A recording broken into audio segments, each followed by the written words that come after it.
নমস্কার, আমি মৌমিতা। আমার কবিতা পাঠ চ্যানেলে আমার সকল শ্রোতা বন্ধু এবং দর্শক বন্ধুকে আন্তরিক শুভকামনা জানিয়ে আজকের গল্প পাঠ শুরু করছি। আজ আমি আপনাদেরকে পাঠ করে শোনাব সুনীল গঙ্গোপাধ্যায়ের লেখা একখানি চমৎকার ছোট গল্প। গল্পের নাম হঠাৎ একটি নারী। নীললোহিতের লেখা মানেই অসাধারণ কিছু, তাই গল্পটি শুরু থেকে শেষ পর্যন্ত সাথে থাকতেই হবে। আমার অনুরোধ রইল গল্প পাঠ শোনার জন্য। রোজকারই মতো আমার পুরনো কথাগুলি একবার সংক্ষেপে বলে নিচ্ছি। যদি আমার গল্প পাঠ আপনাদের ভালো লাগে, অনুগ্রহ করে লাইক শেয়ার করবেন। যারা এখনো আমার কবিতা পাঠ চ্যানেলটি সাবস্ক্রাইব করেননি, তাদের অনুরোধ সাবস্ক্রাইব করে সাথে থাকার। আর আপনারা আপনাদের মূল্যবান মতামত কমেন্ট বক্সে জানিয়ে আমাকে অনুপ্রাণিত এবং সমৃদ্ধ করবেন, এও আমার অনুরোধ। ধন্যবাদ। শুরু করছি আজকের গল্প, হঠাৎ একটি নারী।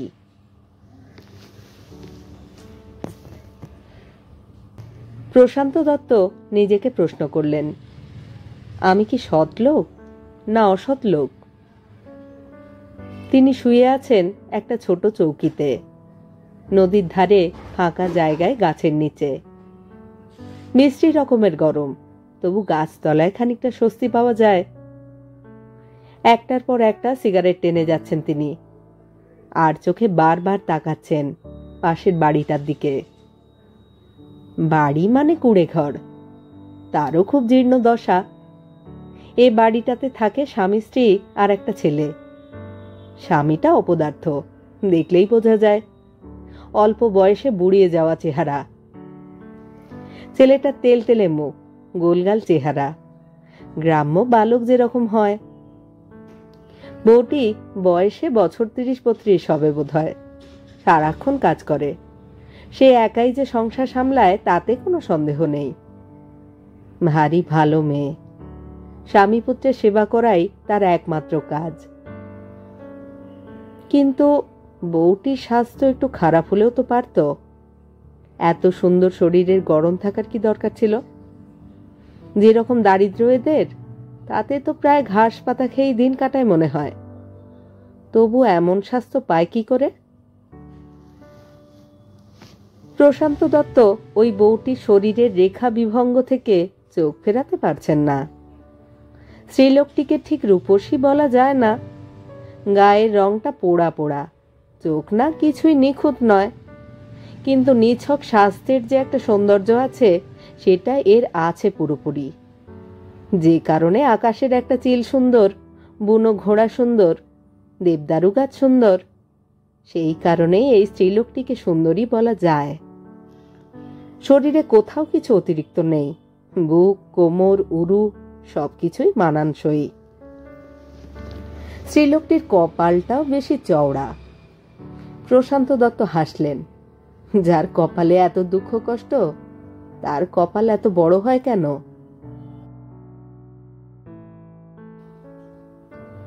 মেয়েটি পরে আছে একটি অতি ছেঁড়া ময়লা শাড়ি। এটাও একটা হাসির বিষয় নয়।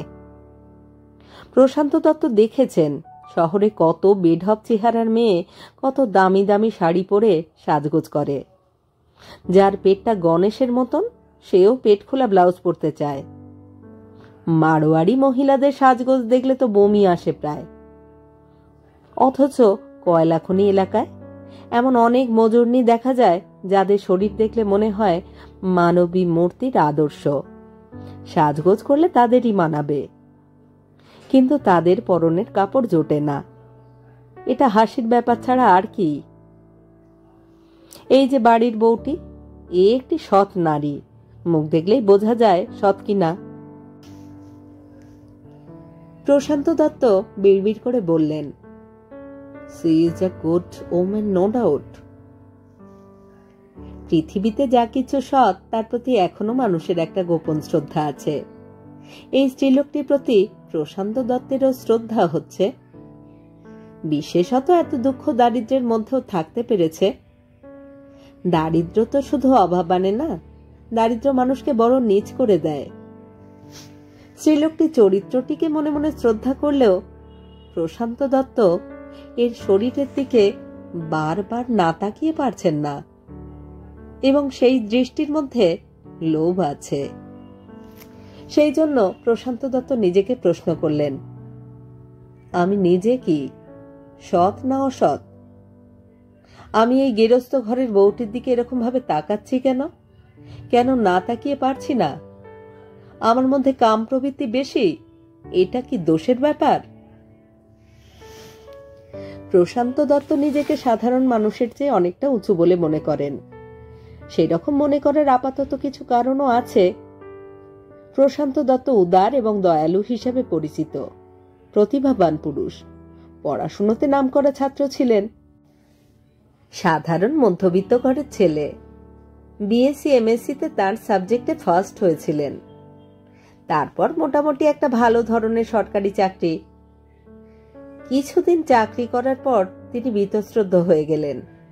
তিনি বুঝতে পারলেন, পড়াশুনোতে তুমি যতই ভালো হও, তোমার চাকরির উন্নতির একটা সীমা আছে। খুব বেশি উঁচুতে তুমি যেতে পারবে না। সেসব জায়গায় কানেকশন ব্যাপারটাই প্রধান। নিজের থেকেও অযোগ্য লোকের অধীনে চাকরি করার পাত্র প্রশান্ত দত্ত নন। ফট করে চাকরি ছেড়ে দিয়ে ব্যবসা শুরু করলেন। প্রশান্ত দত্ত অত্যন্ত বুদ্ধিমান লোক। ব্যবসা শুরু করার আগে তিনি ৩-৪ মাস ধরে মার্কেট স্টাডি করেছেন, খাতাপত্রে অঙ্ক মিলিয়েছেন। কম মূলধনে এমন ব্যবসা তাকে শুরু করতে হবে যাতে লাভ অবধারিত। শেষ পর্যন্ত তিনি এমন ব্যবসায় শুরু করলেন যার সঙ্গে তার বিদ্যে বুদ্ধির পড়াশোনার কোনো সম্পর্কই নেই। গ্রামাঞ্চল থেকে গরু এবং শুয়োরের চামড়া সংগ্রহ করে চালান দেওয়া। প্রথমে সবাই তাকে ছিছি করেছিল। এখন প্রশান্ত দত্ত বেলেঘাটায় মস্ত বড় একটা ট্যানিং কারখানার মালিক। প্রশান্ত দত্তর কারখানাটি সুপরিচালিত।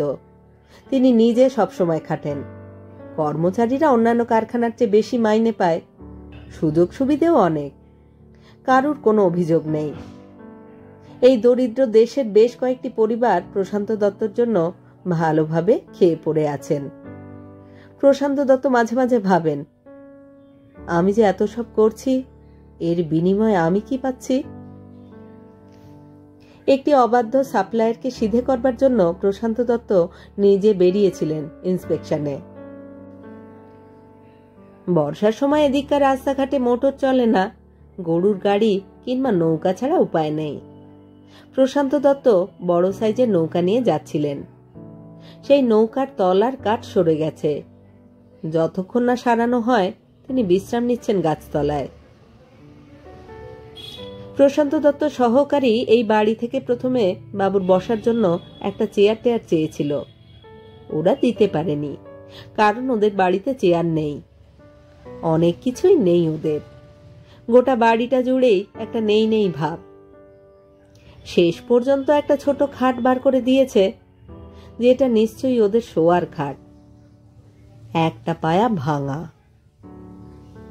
প্রশান্ত দত্ত জিজ্ঞেস করেছিলেন, 1 কাপ চা বানিয়ে দিতে পারবে? ওদের বাড়িতে চায়ের সরঞ্জামও নেই, ওরা চা খায় না। ওদের বাড়িটা দোকান নয়, সেটা প্রশান্ত দত্ত জানেন। কিন্তু কোনো গেরস্থ বাড়িতে হঠাৎ অতিথি এসে কিছু চাওয়ার রেওয়াজ তো একেবারে উঠে যায়নি। চা খাওয়াতে না পেরে ওরা লজ্জাবোধ করে। তার বদলে লেবুর শরবত বানিয়ে নিয়ে আসে।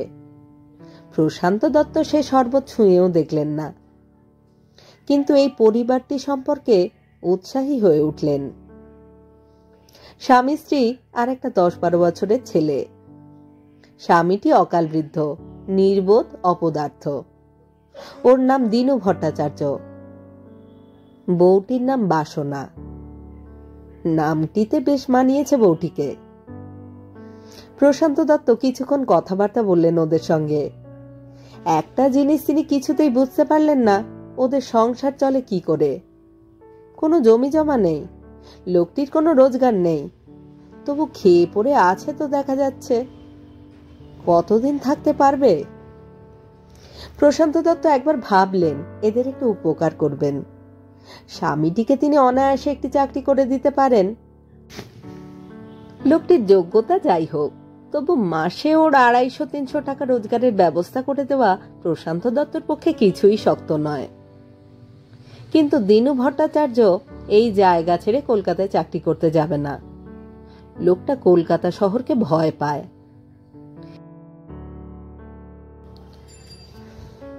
তখন প্রশান্ত দত্ত প্রস্তাব দিলেন তার চামড়া সংগ্রহের ব্যাপারে ও স্থানীয় এজেন্ট হোক। কিন্তু গরু ও শুয়োরের চামড়ার কথা শুনে লোকটি আঁতকে উঠল। প্রশান্ত দত্তর দিকে এমন ভাবে তাকালো যেন একটি যমদূত। পেটের ভাত জোটে না, অথচ জাত যাবার ভয় আছে। প্রশান্ত দত্ত তখন বেশ রেগে গিয়েছিলেন। লোকটা যখন এতই অপদার্থ, তখন ওর অমন একটা সুন্দরী স্ত্রী পাবার কোনো অধিকার নেই। এই স্ত্রীলোকটি নিজের সংসারের বাইরে কিছুই দেখেনি, সেই জন্য নিজের আশা আকাঙ্ক্ষার কথাও জানে না। কিন্তু ওকে একটি স্ত্রী রত্নই বলা যায়। আস্তে আস্তে প্রশান্ত দত্তর রাগ পড়ে এলো।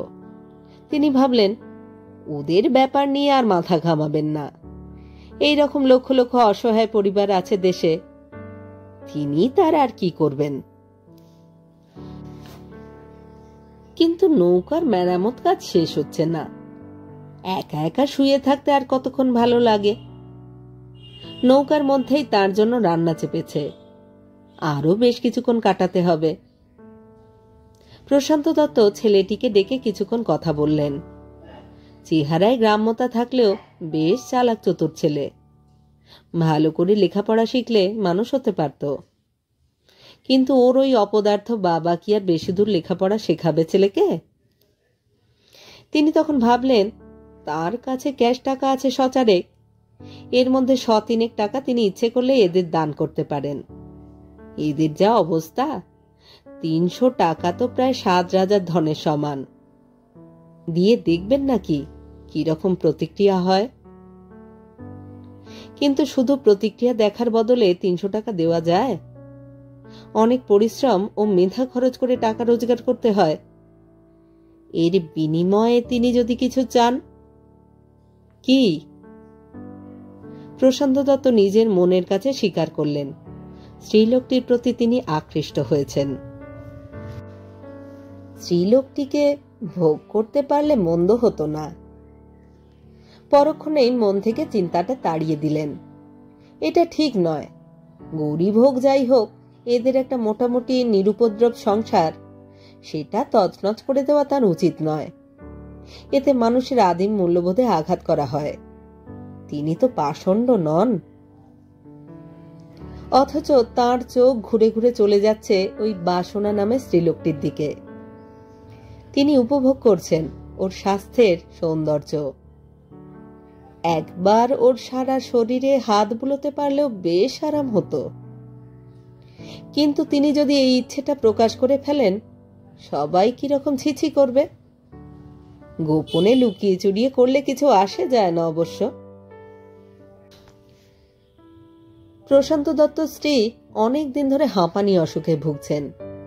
2টি ছেলেমেয়ের জন্ম দেবার পর তার শরীর একেবারেই ভেঙে গেছে।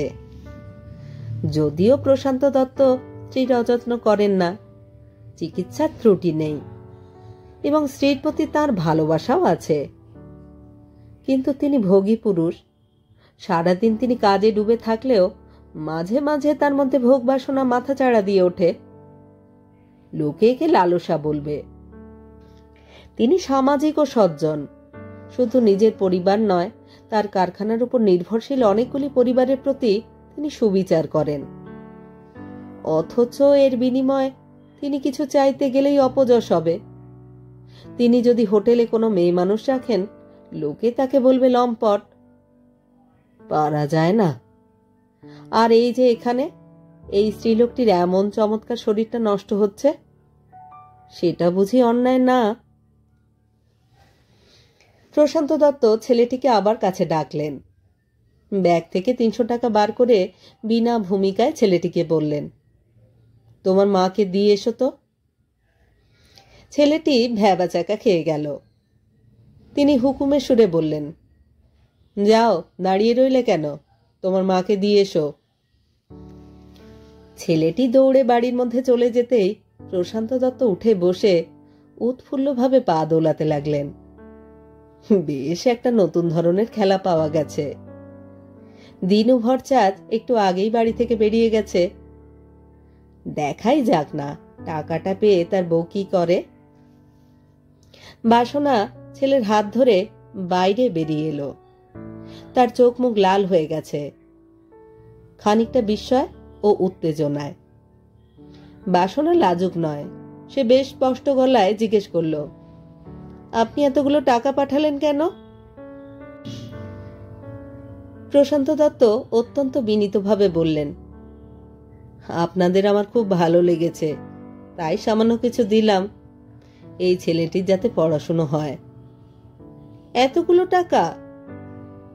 বেশি নয়, সামান্যই। না না, এ কখনো হয়? বাসনা টাকাটা রাখলো খাটের ওপর। প্রশান্ত দত্ত মুগ্ধভাবে তাকিয়ে রইল তার দিকে। তিনি এই রকমই আশা করেছিলেন।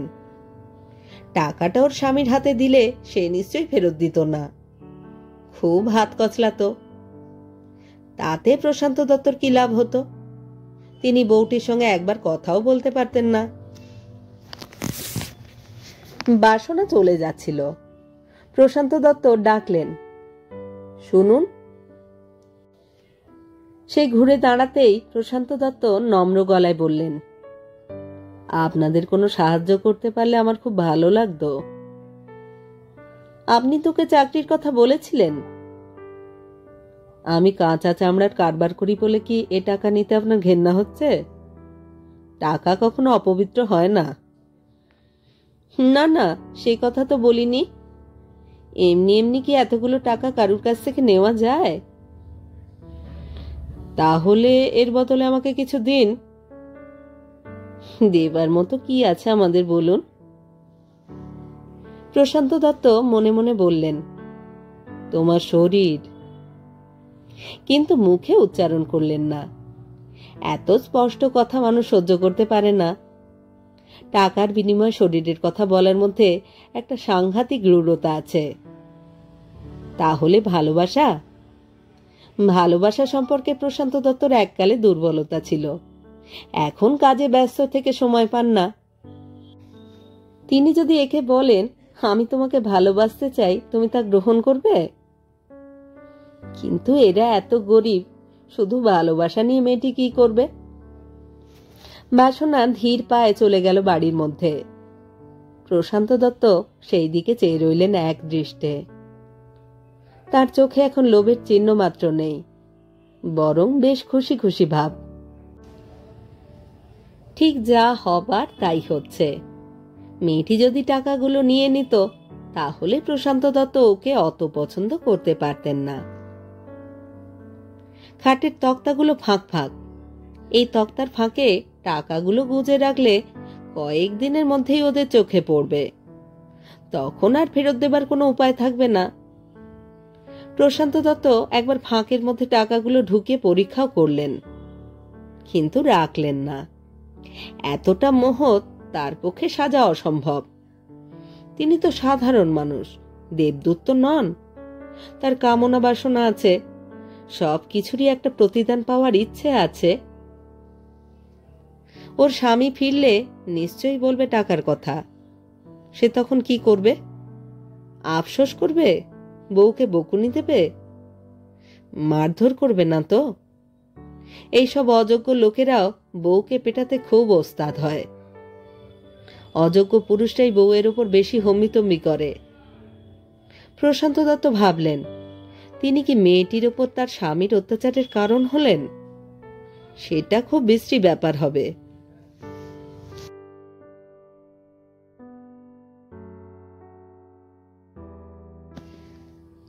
প্রশান্ত দত্তের সবসময় একজন ঘনিষ্ঠ অনুচর থাকে। এর নাম রত্নেশ হালদার। এ প্রশান্ত দত্তর ছেলেবেলার বন্ধু। লেখাপড়া বেশি দূর শেখেনি, এখন প্রশান্ত দত্তের কর্মচারী। তুই তুই বলে কথা বললেও কাজে সে শরীররক্ষী। সে গোয়ার ও শক্তিশালী, তার কোনো দুঃখবোধ নেই। রত্নেশ নৌকোর মাঝিদের উপর চোটপাট করছিল। প্রশান্ত দত্ত তাকে ডেকে বললেন, কি রে, রান্না হলো? খিদে পেয়ে গেছে আমার। হ্যাঁ, এই যে, হাত মুখ ধুয়ে নিবি না? আর উঠতে ইচ্ছে করছে না, এইখানেই নিয়ে আয়। খাবার ওইখানেই পাঠাবো? হ্যাঁ। গাছের তলায় পাখিটা কি যদি ইয়ে করে দেয়? কিছু হবে না, বেশ একটা নতুনত্ব হবে। মুরগির ঝোল ভাত। মুসলমান মাঝিরা ভালোই রাঁধে, ঝাল একটু বেশি। প্রশান্ত দত্ত ঠোঁট সরু করে হুঁশ করতে লাগলেন। খাওয়া যখন প্রায় শেষ হয়ে এসেছে, তখন ছেলেটি বাড়ির ভেতর থেকে একটা বাটি হাতে নিয়ে বেরিয়ে এলো। বাটিটা প্রশান্ত দত্তের সামনে ধরে সংকুচিতভাবে বলল, মা আপনার জন্য পাঠিয়ে দিয়েছেন। বাটি ভর্তি সাদা রঙের ডাল, মুগ মুসুরি ছোলা নয়। প্রশান্ত দত্ত এই ডালের নাম জানেন না। একবার তিনি ভাবলেন ফিরিয়ে দেবেন, ডাল ফাল খাওয়ার কোনো উৎসাহ তার নেই। কিন্তু কেউ খাবার পাঠালে ফেরত দেওয়া বোধ হয় খুবই অভদ্রতা। অযাচিতভাবে টাকা পাঠালে ফেরত পাঠাতে হয়, কিন্তু খাবার পাঠালে ফেরত দিতে নেই। অনিচ্ছার সঙ্গে বাটিটা তিনি চুমুক দিলেন, কিন্তু ভালো লাগলো। ডালের মধ্যে উচ্ছে আর লাউয়ের টুকরো দেওয়া হয়েছে। হঠাৎ প্রশান্ত দত্তের মনে পড়ে গেল তার মায়ের কথা। তার মা ঠিক এই রকম ডাল রাঁধতেন। মায়ের মৃত্যুর পর কখনো এরকম রান্না খাননি। এই ডাল খেলে তার মনে হয় শরীরের ভেতরটা যেন ঠান্ডা হয়ে যায়। বাটি সবটুকু খেলেন তিনি চেটেপুটে। এক অদ্ভুত ধরনের ভালো লাগায় আচ্ছন্ন হয়ে পড়লেন তিনি। কৃতজ্ঞতায় তার চোখে জল এসে গেল। নৌকায় কাঠ ফাঁক হয়ে না গেলে তিনি এখানে নামতেন না। গাছতলায় ঝিরঝিরে হাওয়া। গরম নেই আজ, নদীর জলে রোদ চকচক করছে। একজন দয়াশীল নারী নিজের হাতে রান্না করে পাঠিয়েছেন তাকে। এ সবই যেন সৌভাগ্যের মতন। হাত ধুয়ে এসে সিগারেট ধরিয়ে তিনি ছেলেটিকে বললেন, তোমার মাকে আর একবার ডাকো তো। বাসনা ইতিমধ্যে স্নান করেছে, তার চুলগুলো ভিজে। লজ্জিতভাবে এসে দাঁড়ালো কাছে। প্রশান্ত দত্ত স্থির চোখে তার দিকে তাকিয়ে বললেন, খুব তৃপ্তি পেলাম। বাসনা মৃদু গলায় বললে, আপনার ভালো লেগেছে তো? আমাদের সাধারণ রান্না, ভাবলাম আপনি খাবেন কিনা। বহুদিন এরকম রান্না খাইনি। আপনার অনেক গুণ আছে। আপনাদের খাবার খেলাম, আপনাদের খাটটা দখল করে বসে আছি, কিন্তু জানি এর প্রতিদানে কিছু দেওয়া যায় না। দিতে পারলে ভালো লাগতো। প্রশান্ত দত্ত মনে মনে ভাবলেন, এই সব কথা রমণীটার গা ছুঁয়ে কোমর জড়িয়ে ধরে বলতে পারলে বেশ ভালো লাগতো। কৃতজ্ঞতা সত্ত্বেও মেয়েটির সুগঠিত শরীরের আকর্ষণ তিনি এড়াতে পারলেন না। বাসনা বাটিটা তুলে নিয়ে লজ্জিতভাবে বলল, এ তো সামান্য। প্রশান্ত দত্ত প্রায় যেন নিজের অজ্ঞাতসারেই বলে ফেললেন, আপনি আমার সঙ্গে যাবেন? বাসনা ঠিক বুঝতে না পেরে চমকে মুখ তুলে বলল, কি? প্রশান্ত দত্ত আবার দৃঢ়ভাবে বললেন, আপনি আমার সঙ্গে যাবেন? এখানে আপনাকে মানায় না। আমি আপনার খাওয়া থাকার সুব্যবস্থা করে দেব। বাসনার মুখখানা অদ্ভুত বিবর্ণ হয়ে গেল। সে আর একটাও কথা বলতে পারল না। কয়েক মুহূর্ত বিহ্বলভাবে চেয়ে রইল প্রশান্ত দত্তর দিকে। তারপর প্রায় দৌড়েই চলে গেল বাড়ির মধ্যে। দূরে দেখা গেল দিনু ভট্টাচার্যকে আসতে। প্রশান্ত দত্তর নিজের গালেই ঠাস ঠাস করে চড় মারতে ইচ্ছে হলো। কেন তিনি একথা বললেন? একটা সুন্দর ব্যবহার, একটা লাজুক দিনের স্মৃতি, এইটুকু নিয়ে চলে গেলেই কি হতো না? ওই দিনু ভট্টাচার্য জীবনে কিছুই পায়নি, তবু একজন সুশীলা স্বাস্থ্যবতী রমণীকে পেয়েছে। সেটুকুও কেড়ে নেবার ইচ্ছে হচ্ছে কেন তার? পৃথিবীতে কি আর নারী নেই? কিন্তু এ কথা তিনি কোনো মতেই মন থেকে তাড়াতে পারছেন না। এ জায়গায় ওই মেয়েটিকে মানায় না। দিনু ভট্টাচার্যের বদলে তাঁরই প্রাপ্য ছিল ওই রকম একটি নারী। তিনি সত্যিই ওর যত্ন করতেন। অন্তত একবার একটু সাহচর্য পেলে কি ক্ষতি ছিল? এরপর তিনি ভাবলেন, টাকার কথাটা বাসনা তার স্বামীকে নাও জানাতে পারে, কিন্তু একজন অচেনা লোকের কুপ্রস্তাবের কথাও কি স্বামীকে জানাবে না? তারপর তারপর কি প্রতিক্রিয়া হবে সেটা দেখার জন্য তিনি উদগ্রীব হয়ে রইলেন। খানিকটা বাদে দিনু ভট্টাচার্য বেরিয়ে এসে বিগলিত মুখে প্রশান্ত দত্তর কাছে বসে নানান গল্প করতে লাগলেন। প্রশান্ত দত্ত তীক্ষ্ণ চোখে দেখতে লাগলেন লোকটা অভিনেতা কিনা, সব জেনে শুনেও কি লুকোচ্ছে? না, তা হতে পারে না। তিনি জিজ্ঞেস করলেন, তাহলে আমার কাজটা নেবেন না? আগে বামুনের ছেলে হয়ে গরু শুয়োরের চামড়া খেটে বেড়াবো? দুটো টাকার জন্য কি বাপ পিতামহর ধর্ম ছাড়তে পারি? আপনার তো অনেক দিকে জানাশোনা, যদি আমার ছেলেটার জন্য কিছু। 300 টাকার নোটের বান্ডিল থেকে মাত্র 10টা টাকা বার করে দিনু ভট্টাচার্যের দিকে এগিয়ে দিয়ে তিনি বললেন, এটা রাখুন, আপনার ছেলের জন্য মিষ্টি কিনে দেবেন। না না না, এ আবার কেন? রাখুন, আপনার ছেলের জন্য। দিনু ভট্টাচার্য আগ্রহের সঙ্গেই টাকাটা পকেটে গুঁজল। প্রশান্ত দত্ত হাসলেন, তারপর বললেন, আমি চামার মানুষ, ভদ্রতা সভ্যতা ঠিক জানি না। ভাবছিলাম আমার টাকাটা নিলে আপনার যদি সম্মান যায়। প্রশান্ত দত্তর মাথায় একটা আইডিয়া এলো। এর বউকে যদি কেউ কেড়ে নিয়ে যায়, 2-4 দিন ভোগ করে আবার ফেরত পাঠিয়ে দেয়, তাহলে কি এ বউকে আবার গ্রহণ করবে? নাকি তখনও জাত ধর্ম ধুয়ে খাবে? ওই বউয়ের সাহায্য ছাড়া বাঁচতে পারবে লোকটা? দিনু ভট্টাচার্য চলে যাবার পর প্রশান্ত দত্ত রত্নেশকে ডেকে বললেন, রত্নেশ, এ বাড়ির মেয়েটাকে দেখেছিস? রত্নেশ একটু অবাক হলো না, বলল, তখন দেখেছিলাম, নদীতে চান করছিল। ফিগারখানা দারুণ, সচরাচর দেখা যায় না।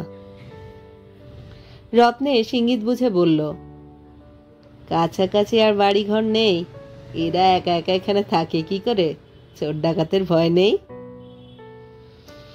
কি আছে এদের বাড়িতে যে চুরি ডাকাতি হবে?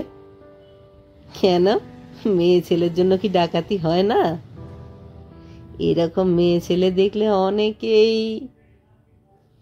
প্রশান্ত দত্ত চিন্তিতভাবে বললেন, ঠিক কথা, ঠিক। সন্ধ্যের অন্ধকার নামতেই নৌকা চালু হলো। প্রশান্ত দত্ত নৌকায় বসেছেন। রত্নেশ হঠাৎ বলল, আমি একটু আসছি। রত্নেশ ঢুকে গেল বাড়িটার মধ্যে। দিনু ভট্টাচার্যকে সামনে দেখে বিনা বাক্য ব্যয়ে তার চোখের উপর একটা ও পেটে একটা ঘুষি বসালো। দিনু ভট্টাচার্য মুখ থুবড়ে পড়ে গেল মাটিতে। একটা বস্তা নিয়ে রত্নেশ নৌকায় উঠেই ঘরের মধ্যে চলে এলো। মাঝিদের দাবড়ে বলল, শিগগির চালাও। প্রশান্ত দত্ত ধরপড় করে উঠে বসলেন। এ কি করছিস? তোর যখন ইচ্ছে হয়েছে একটু স্বাদ মিটিয়ে নে। আমি তো আনতে বলিনি। আর চক্ষুলজ্জা করে কি হবে? এমন কিছু ব্যাপার নয়, পরে ফিরিয়ে দিয়ে আসবো। এখন গোটা 30 টাকা দিলেই হবে। বাসনা বিস্ফারিত চোখ মেলে তাকিয়ে আছে প্রশান্ত দত্তর দিকে।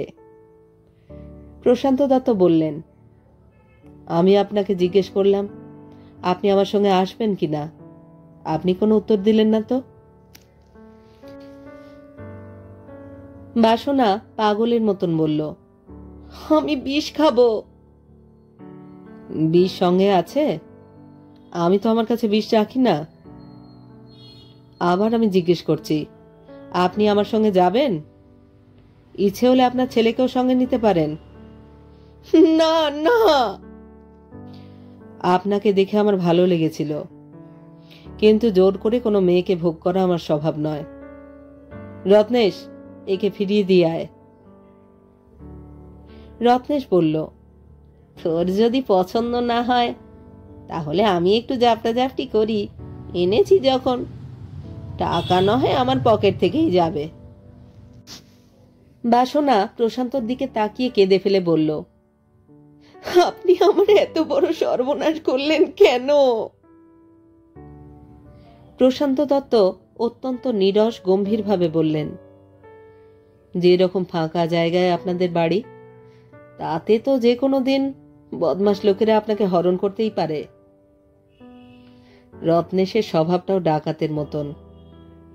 ধরুন আজকে সেই রকমই একটা ব্যাপার হয়েছে, আপনার স্বামীর ক্ষমতা নেই আপনাকে রক্ষা করবার। আমি তো এখানে দর্শক মাত্র। আপনি দয়া করুন আমাকে, আপনি দয়া করুন। দয়ার প্রশ্ন নয়, আপনার প্রতি আমার লোভ হয়েছিল। লোভী মানুষ কি দয়া করতে পারে? আমি তো ভেবেছিলাম আপনি ভালো লোক। আমারও ধারণা ছিল আমি একটা ভালো লোক, কিন্তু ভালো লোকেদের কি কামনা বাসনা থাকতে নেই? আপনাকে যখন আমি টাকাটা দিয়েছিলাম তখন কিন্তু তার বিনিময়ে কিছু চাইনি, কিন্তু এ চাওয়াটা আলাদা। প্রশান্ত দত্ত বিমর্ষভাবে একটা দীর্ঘ নিঃশ্বাস ফেললেন, তারপর রত্নেশের দিকে রুক্ষভাবে তাকিয়ে বললেন, এটা বেলিল্লা করবার জায়গা নয়, শিগগির ওকে রেখে আয়, এই মুহূর্তে। নৌকা থামানো হলো। রত্নেশ মেয়েটিকে খানিকটা এগিয়ে দিয়ে আসতে গেল। প্রশান্ত দত্ত ঘড়ি দেখে বললেন, 10 মিনিটের মধ্যে ফিরে আসবি, কোনো রকম বাজে কাজ করবি না। রত্নেশ ফিরে আসবার পর প্রশান্ত দত্ত কিছুক্ষণ গম্ভীর হয়ে রইলেন, তারপর জিজ্ঞেস করলেন, ওর স্বামী ওকে নেবে? কেন নেবে না? সাধারণত তো নেয় না। ধুত, জন্তু জানোয়ারের চামড়া ছুলে যাদের জাত যায় তারা কি অপর পুরুষের ভোগ করা বউকে ফেরত নেয়? ভোগ মানে কিছুই তো আমি। সেই কথাকে বিশ্বাস করবে? তোকে অনি আর মাথা ঘামাতে হবে না। প্রশান্ত দত্ত উঠে দাঁড়িয়ে বললেন, আমাকে একবার দেখে আসতেই হবে, ওর কি হলো। রত্নেশ আঁতকে উঠল, বারবার বোঝাতে লাগলো যে এখন ফিরে যাওয়ার মধ্যে ঝুঁকি আছে, মোটেই বুদ্ধিমানের কাজ নয়। প্রশান্ত দত্ত গ্রাহ্য করলেন না, নৌকা থেকে নেমে গেলেন, নিঃশব্দে গিয়ে দাঁড়ালেন সেই কুঁড়ে ঘরের পাশে। বেড়ার ফাঁক দিয়ে ভেতরের দৃশ্য দেখা যায়। কপির টিমটিমে আলো, তার পাশে দিনু ভরচাঁদ বউকে জড়িয়ে ধরে হাউ হাউ করে কাঁদছে। প্রশান্ত দত্ত সরে এলেন সেখান থেকে, একবার নদী ও আকাশের দিকে তাকালেন। আকাশ ভর্তি তারা, নদীর জলে ছলছল ধ্বনি মাধুর্য, চমৎকার রাত। সেই সৌন্দর্যের দিকে তাকিয়ে তিনি দীর্ঘশ্বাস ফেলে বললেন, অপদার্থ।